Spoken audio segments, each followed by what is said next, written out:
Welcome to 3D Amazon FBA. Today I'm going to talk about changes I'm going to make in 2020 in order to optimize my Amazon business and increase profits. So last year when I started off the year, I had very little money. I had personal issues going on at the end of 2018, and it set me back financially at the end of last year. And it took me a while and a business loan in order to build up to over I do $45,000 last month, roughly, give or take. But it was a lot of hard work. So this year I'm kind of established, and I've got funds to have success throughout the whole year. I was profitable every month last year, but it was really small back in January, and it built up as the year went on. So anyways, so I've been looking through my last year's P&L statements. I'm all set to do my taxes when tax day comes. I've already got all my expenses and everything on Inventory Lab, so I'm ready for taxes. So I pretty much know what I need to do next year, or this year, excuse me, to grow my business, and some things I want to cut back on. So part of my plan is, like I mentioned before in the previous video, that I went and purchased tactical arbitrage. I've been using it. I'm still primarily going to do retail arbitrage because it's fun for me and I just don't want to sit at home. I get bored doing tactical arbitrage, to be honest. But it is necessary. You can make money and it can save you money. So the reason why I want to do tactical arbitrage is, one is Rakuten, or used to be called eBates. You can get rebates from when you purchase online, so that's like money for shopping. So, and it's not taxable or anything like that. So one, to get money on Rakuten. Another reason is last year I spent roughly $1,000 on shipping boxes.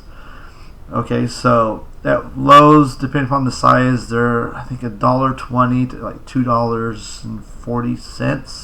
I forget exactly, but it adds up real quick. And last year I spent about $1,000 on boxes. Now, doing tactical arbitrage and you purchase online, boxes are stuff is sent to you in boxes, so it will at least reduce some of that cost. I'm probably going to still spend probably about the same amount because I've just grown so much and I ship out so many things.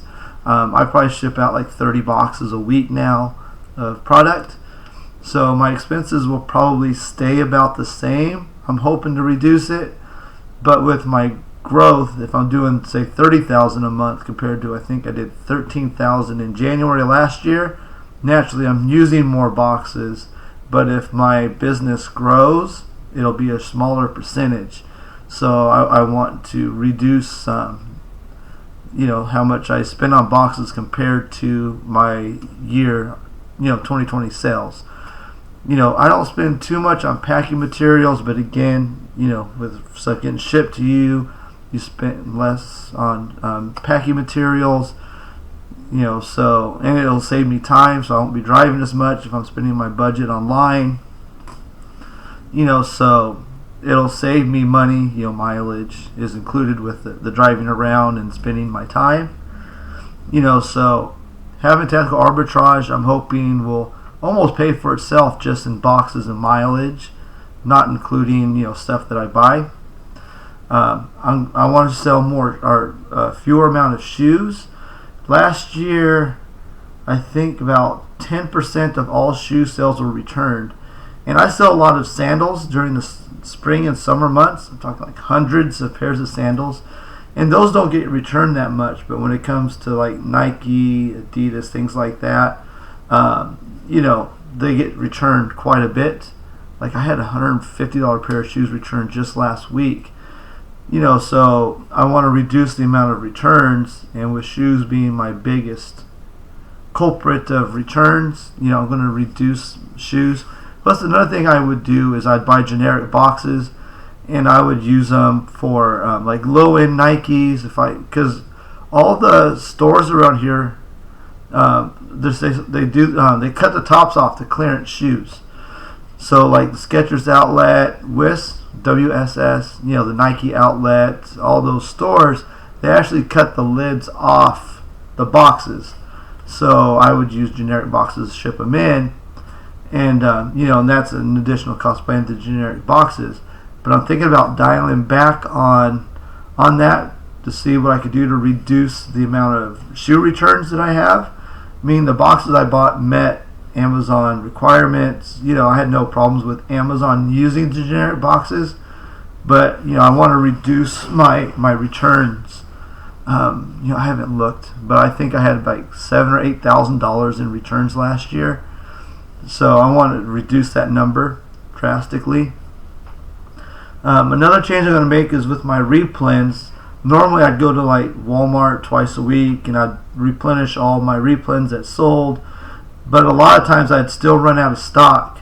Like there's some barbecue sauce I sell in a 2-pack, and I run out of stock on it a lot. So I'm going to, now that I have more funds and I can afford to go deeper on things, I'm going to be buying larger quantities, and I'm going to try to keep more in stock.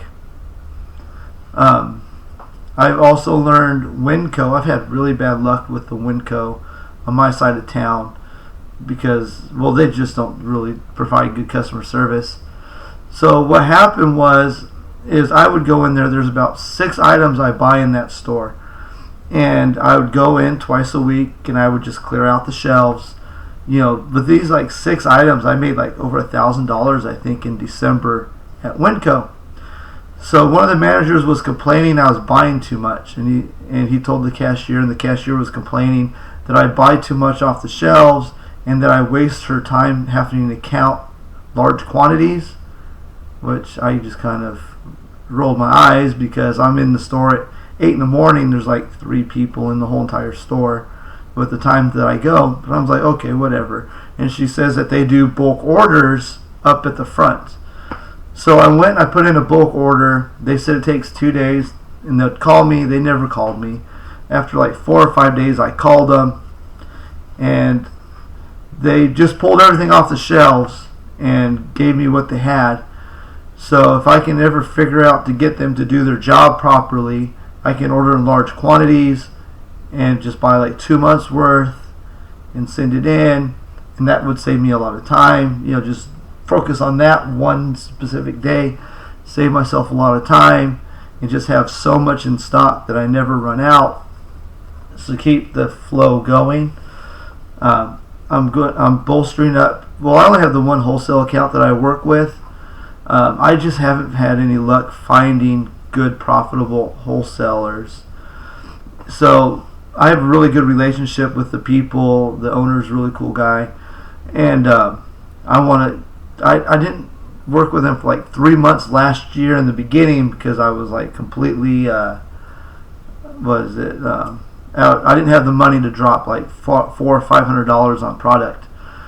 So right now I'm actually really lucky because the people they buy their containers from to put the product in, their machine broke, so they ran out of the containers.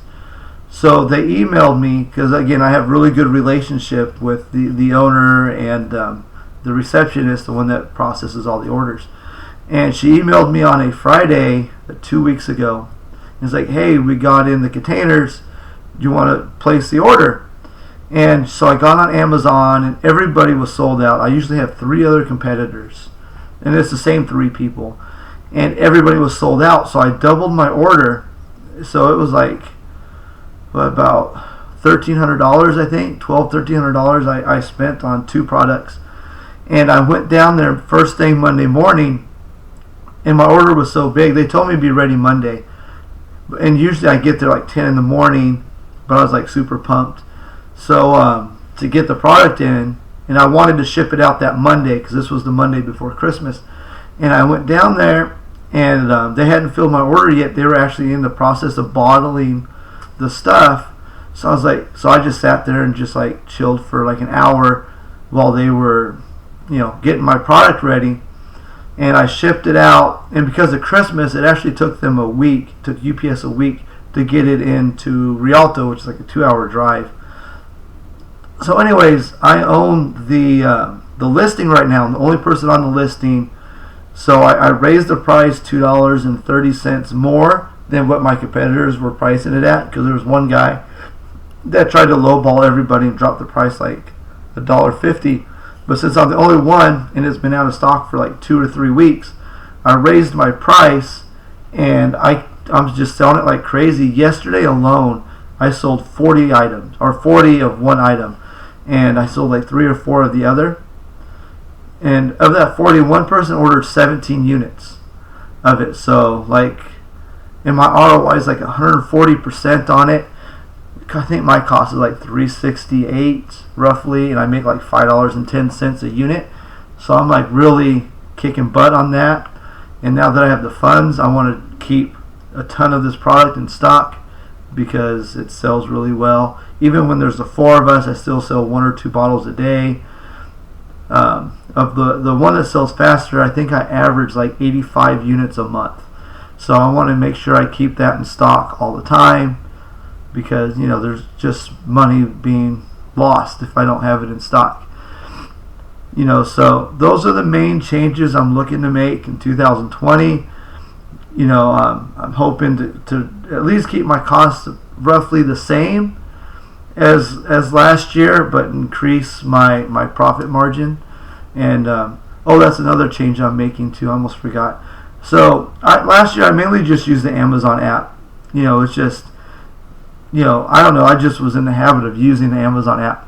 So now I started using Scoutify, and Scoutify comes with your Inventory Lab subscription, and it has a setting where you can tell it what ROI you're looking for. Let me see, I don't know if my screen will show it. So hold on just a second here, guys. What do I got here to scan? Let me scan this. This is some Pokemon cards I got for my kids when they come back from visiting their mom. On Sunday, we're going to go through and open up some Pokemon cards. My kids love Pokemon cards. They were at the malls for 9 days and I miss them. So I was like, hey, welcome home. Let's do something fun.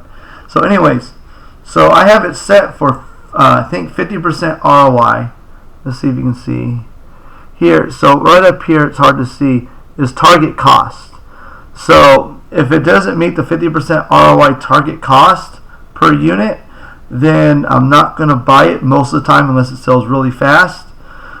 Before, and again, I was low on money at the beginning of last year, so I settled for anything 30% ROI or higher. So I'm boosting that to 40% bare minimum that I'm willing to buy, but I'm looking to buy 50% or more. So excuse me. So that's about what I'm looking to do too. So yeah, because last year I didn't really I didn't have too many products that lost money, but a lot of times my ROI was like 30-35% roughly, because prices change and things like that. So this year I'm wanting to increase that another like 10%. I'm also looking into getting into used media, mainly CDs, DVDs, and books. So I've been doing a lot of studying on those 3 to see like how to even get ungated in DVDs. I need to find a wholesaler to be able to do that.